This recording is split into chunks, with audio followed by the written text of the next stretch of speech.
দেওবাৰে সমগ্ৰ ৰাজ্যৰ লগতে তিতাবৰতো উদযাপন কৰা হয় শিক্ষক দিৱস।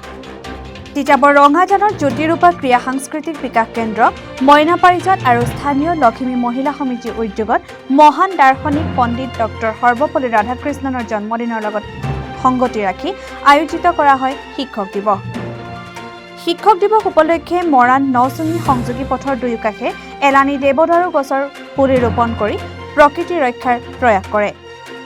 অনুষ্ঠানটো শুভাৰম্ভ কৰে ঠেঙাল কছাৰী স্বায়ত্তশাসিত পৰিষদৰ মুখ্য কাৰ্যবাহী সদস্য কুমুদ চন্দ্ৰ কছাৰী, সদস্য পুণ্যেশ্বৰ শইকীয়া, সাংবাদিক শশাংক দত্তই। কাৰ্যসূচী উপলক্ষে আয়োজক অনুষ্ঠানৰ বিষয়ববীয়া ৰাজু গগৈয়ে আগধৰা অনুষ্ঠানটো সঞ্চালনা কৰে শিক্ষক অৰুণ গগৈয়ে। জ্যোতিৰূপা ক্ৰীড়া সাংস্কৃতিক বিকাশ কেন্দ্ৰ, লখিমী মহিলা সমিতি আৰু স্থানীয় ৰাইজৰ সহযোগত আমি এই মৰাণ নচুঙি সংযোগী ৰাস্তাটোত আজি বৃক্ষৰোপণৰ কাৰ্যসূচী হাতত লৈছোঁ।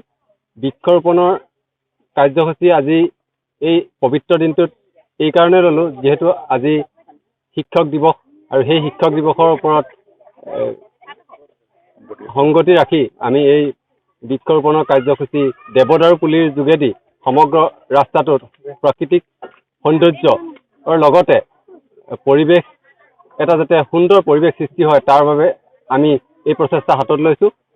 আগন্তুক দিনত আমি জ্যোতিৰূপা ক্ৰীড়া সাংস্কৃতিক বিকাশ কেন্দ্ৰৰ লগতে স্থানীয় ৰাইজৰ সহযোগত এই প্ৰচেষ্টা আৰু বেলেগ সৃষ্টিমূলক কাম কাজৰ দিশে আগুৱাই যাম বুলি প্ৰতিশ্ৰুতিবদ্ধ।